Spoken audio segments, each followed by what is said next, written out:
Enemy taking C.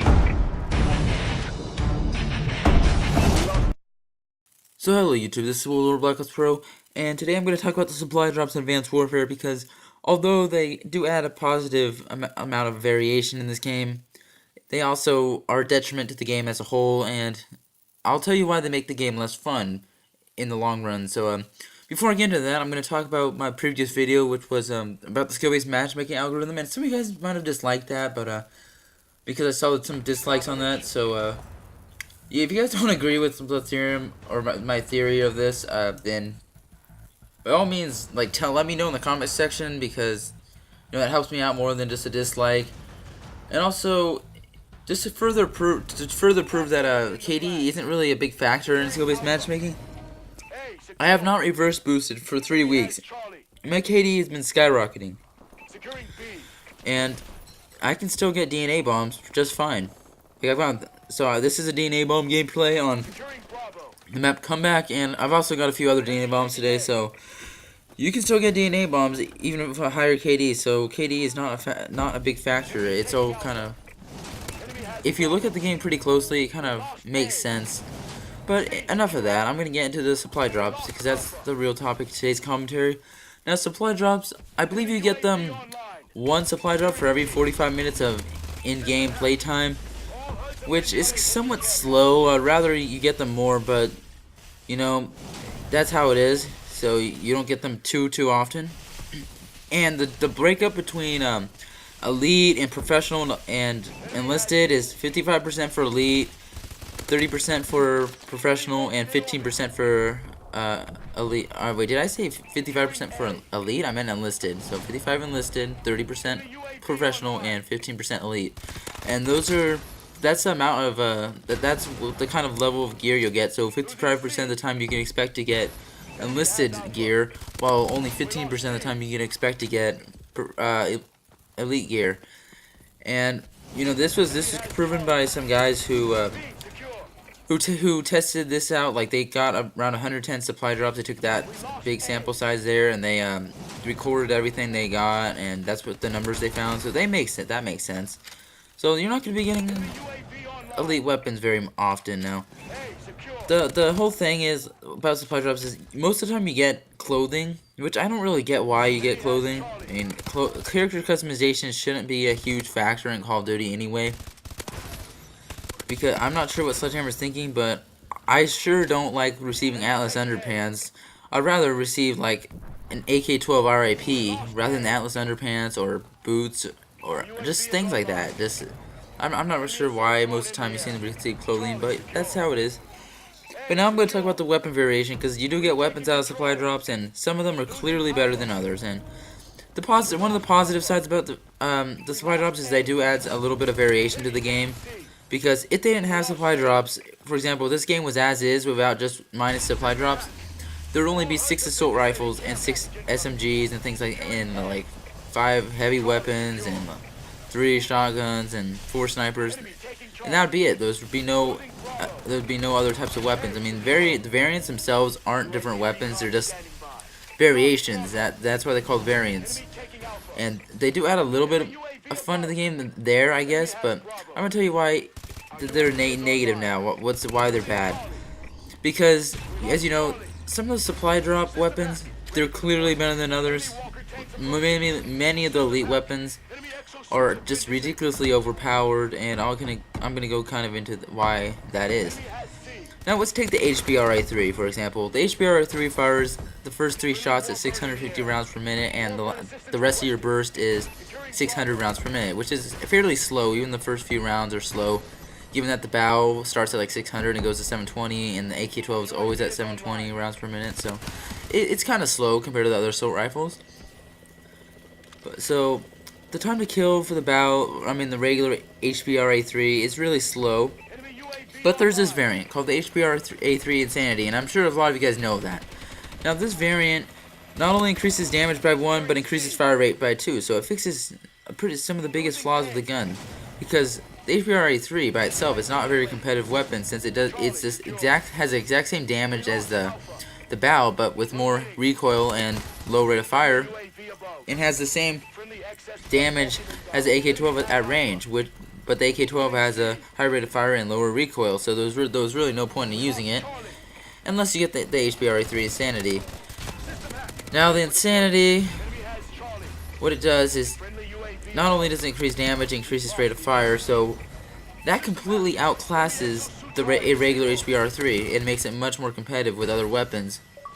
But that just goes to show you that it's overpowered. And there's almost no point in using the regular one if you have the elite version, because the only things you give up is you can't put any optical attachments on it, and you lose one handling, but it already has the best handling in its class, so you don't lose very much there, and also the iron sights are good enough to use, so you don't lose anything there either. So it's basically like you get it for free, like you get free damage, you get free rate of fire increases. So that's why I'm kind of getting into that, is because there's almost no point in using other guns than elite variants. Like, if you have an AK-12 RIP, you're probably going to be using that much more than use the regular AK-12, or more than use other guns. If you get the Speakeasy, the ASM-1 Speakeasy, you're going to be using that probably more than you use other guns. If you get the Bow Inferno, the Obsidian Steed, you're going to be using that much more than you use the other guns. And I feel like it's pretty much just everyone, like, if you have the elite variants of certain guns, you're just gonna win. You're just gonna win every gunfight. There's no questions asked, and that's why I kind of think it's overpowered, this whole supply drop thing, because it's a game of chance, really. You can play this you can get hundreds and hundreds upon hundreds of supply drops, play this game like forever, and not get a single good elite assault rifle. While some kid who just picked up the game gets an AK-12 RIP on his first supply drop. That's just unfair, because it bases it on chance, and some of the elite weapons are just, they just are overpowered compared to their peers. Like, let's go into the AK-12 RIP. The AK-12 RIP, sure, it gives up 8 rounds in magazine capacity, but in turn, it gets +1 damage, which makes it a 3 to 4 hit kill, just like the HBRA-3. And it gives you +2 accuracy, which accuracy doesn't help very much, but it's still there. It's still pretty good. It's still good.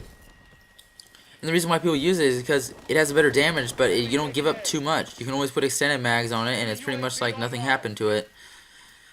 So, yeah, so if you're facing that with a regular AK-12, not only can you... That gun can go to 3 to 4 hit kill, but you're doing 4 to 5 hit kill damage, so you can't compete with it. So it's basically just like, if you don't have the top few elite variants of guns in this game, you're not going to do well. You're just, there's really no hope for you. And it's just unfair. I don't feel like the system is balanced the way it is. And I'm not sure how I would make it balanced, but hopefully they don't bring the system back into Treyarch's next game. I mean, a lot of you guys like opening supply drops, you think it's fun, but the only reason you guys want to open supply drops is because you're hoping you'll get that one elite weapon you've been waiting for. Like, I've been wanting the RIP and the HBRA-3 Insanity, but I have gotten neither of those. I mean, I did get the bacon and eggs variant of the XMGs the other day. I mean, that was good, but other than that, I haven't really gotten too many elite stuff. I've gotten elite, like, Atlas underpants and stuff like that, like stupid clothing. But clothing, let's be honest, guys, it doesn't do anything for you. It doesn't help you in combat in any way. It just makes you look more stylish, I guess, and that's not what the whole purpose of Call of Duty should be. It's all about the guns. That's what an FPS game is about. And I really think this supply drop thing, and with all the elite weapons, it's kind of messing up the balancing in Advanced Warfare. I mean, the balancing would be bad even if they took out the supply drops and the elite weapons. But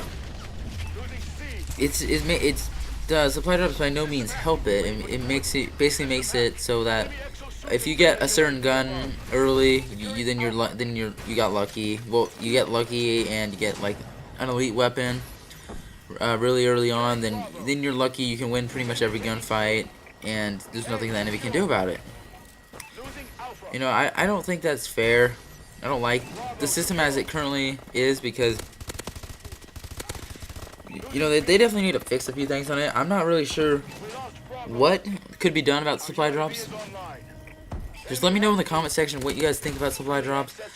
Whether you think they help the game or hurt the game, or just let me know what you think, because supply drops, they were interesting, but now all I see people run around with is like the Obsidian Steed or the ASM1 Speakeasy, and a lot of times it seems like they win those gunfights just because they had a better variant than me, and I'm at a disadvantage because although I play this game a lot and I've gotten like probably hundreds of supply drops, I still haven't got any good elite weapons yet. I have like ones that I can actually use. Like I'm using I'm using the IMR Hushed. I mean it's good variant. You get a free suppressor, no decrease to range, but it's not the RIP. It's not the Obsidian Steed. It's not any of those other good guns that you see everyone else using. So technically, I'm at a disadvantage if I run into someone using an elite weapon in a gunfight.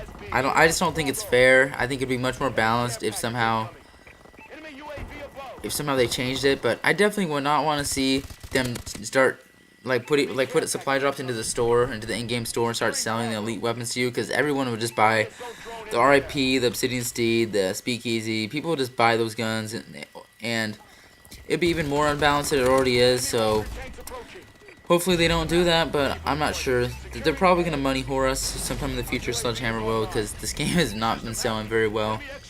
So anyway, guys, hope you enjoyed the commentary. Hope you enjoyed the DNA gameplay. If you did, don't forget to like and subscribe.